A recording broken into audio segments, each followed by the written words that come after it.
we've talked a lot about individually understanding your identity, but something that you just said made me think that maybe our teams have identity too, and that could help us in business as well, as really having a team identity and team purpose. Can you talk to me about how that works, and do you see it the same way, or do you see something different? No, I absolutely think that teams have an identity. I think businesses have an identity as well. And that's getting down to, if we just keep it at the team level, what's the calling of the team, what's the purpose of the team. Now, depending on the organization that or the team, that might be very much about the leader of that team and who they've brought on board. But in other teams, it may not be. It might be more around the product. We are going a little bit into a world of where it's perhaps less product driven, the identity, and it's more coming down to the leadership and to the people in the team. The identity is going to take its place or definition from there. And I'm seeing that more and more in marketing these days, where to stand out in the crowd and differentiate yourself, it's going to come down to the founders, the leaders, differentiating themselves, which means the team in the organization it'll be a little bit less about the product itself. But that might depend on the product, the service, and the organization and history that business has. But absolutely, a team has identity, and it's going to come from the people. And so it seems like if the team is really clear on their identity and what purpose they're serving, and not the bottom line, that can't be make more money, can't be the identity.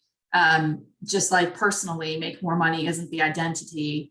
If teams really get clear on what their identity is, all of the benefits that we talked about for individuals come to those teams and organizations that are very clear.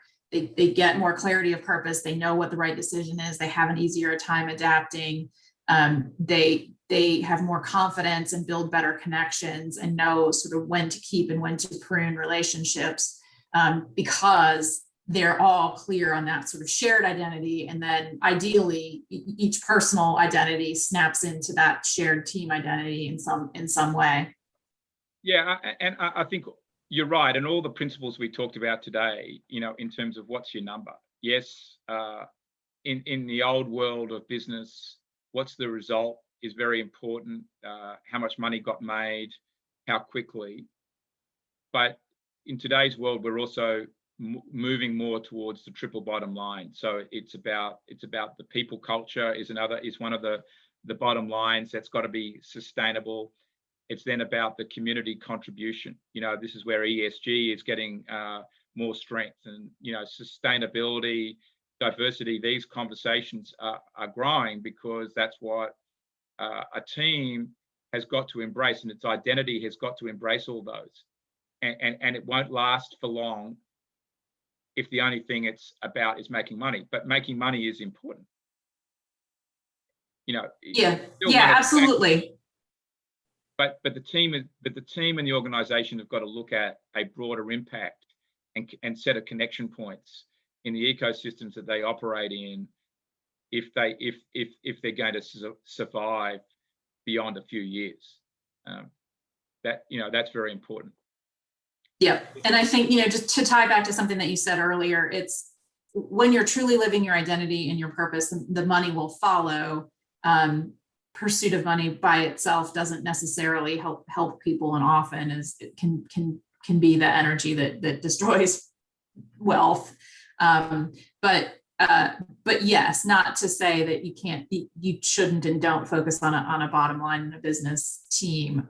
Just that as we understand identity individually better and snap those individual identities together into team identity, this can expand and multiply through organizations.